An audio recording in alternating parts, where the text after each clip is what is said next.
Welcome to High Performance, the podcast for real estate agents featuring Josh Phegan and Alexander Phillips. Alexander, today we've got a really exciting podcast because we're going to talk specifically about pipeline. And for a lot of agents, they've got this idea that they want to go and build a pipeline, but a lot of people are kind of confused, like, what do you say and how do you build relationship over time?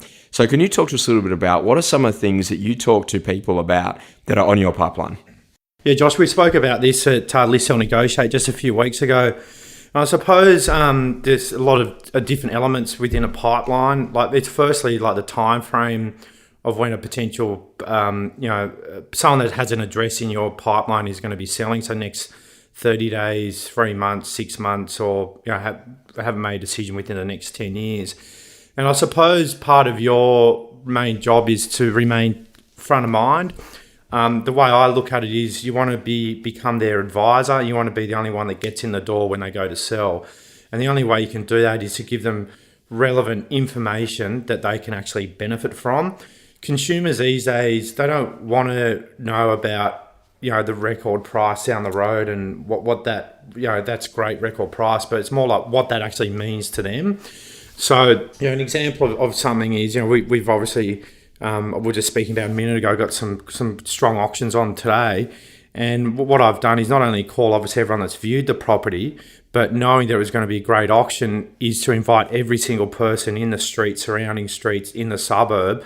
And it's not like, well, how's this relevant to you? Well, it's just showing you how strong the market is for you to give, you an idea as a consumer, how many buyers are bidding at property. And what that may mean to your home. Yes, it's a different property, but come along and have a look at it. So it's about giving really good information that they can benefit from. And I get so many people calling me saying, well, Alex, what do you think is going to happen in the next 6 or 12 months? Because of this, obviously, long relationship we've built with them.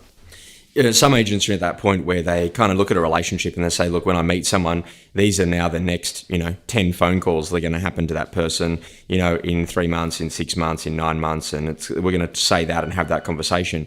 Do you actually go and set that sort of schedule against someone, or are you more about what's the next call and then searching specifically when something happens to be more relevant?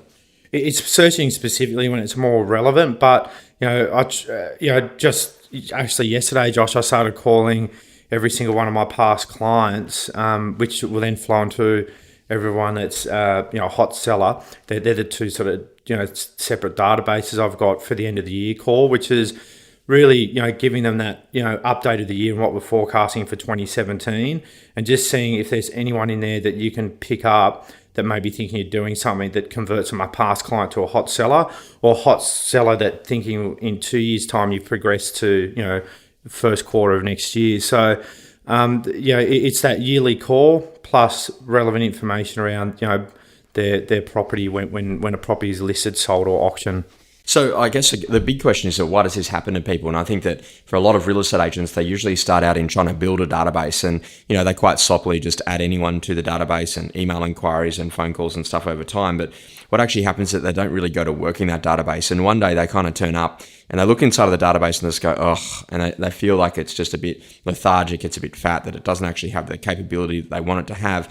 And they almost want to start again. What's your thought process on that as an agent? Like, if you've got a big set of data that's sitting in there, should you just be getting on the phone and calling back through those people and learning how to be relevant again?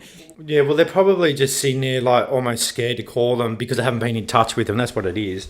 They haven't, utilised the data over the years and feel like, I haven't called them in 5 years. Let's just leave it.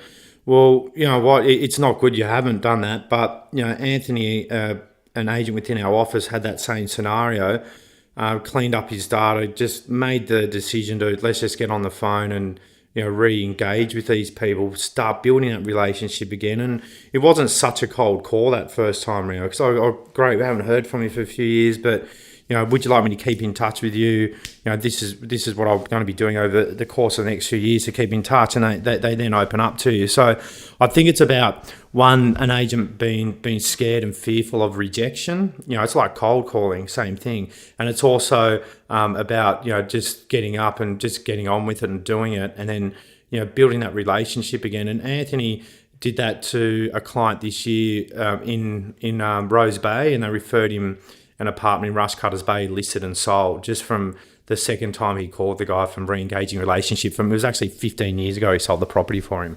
So I think that the big conversation here is that most of this fear is sitting inside of your head. It's not actually in the consumers.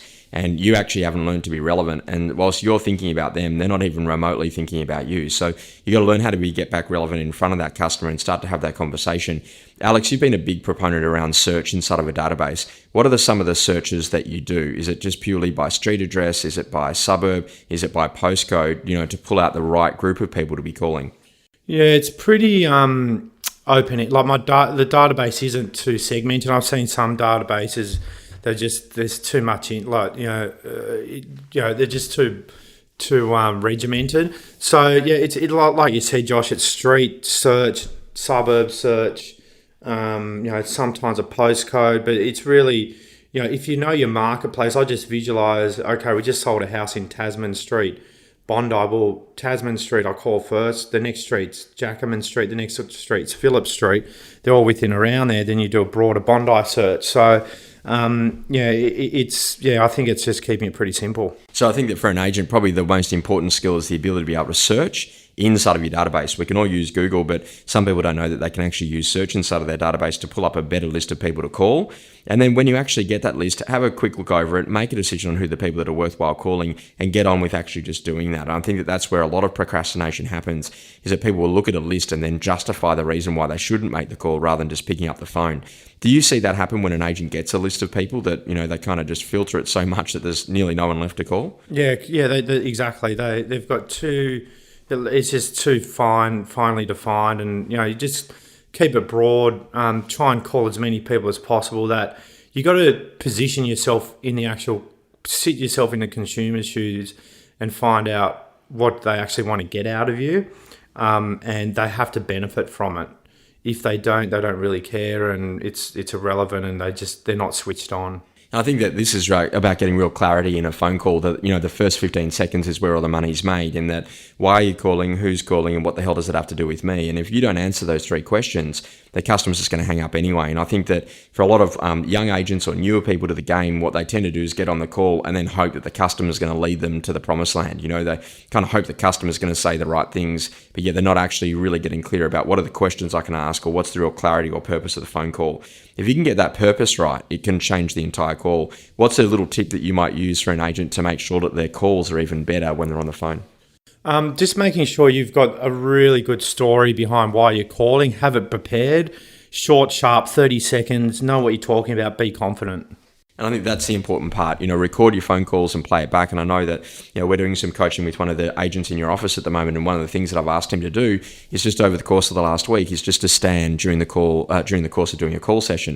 And when he's actually standing, what's happening is it's changing his whole level of momentum and how he actually feels, and the tonality and the delivery of what he's doing in that call. So get better at search inside of a database, make a much more specific clarity about the reasons why you're making the call and what you actually want to get out of it.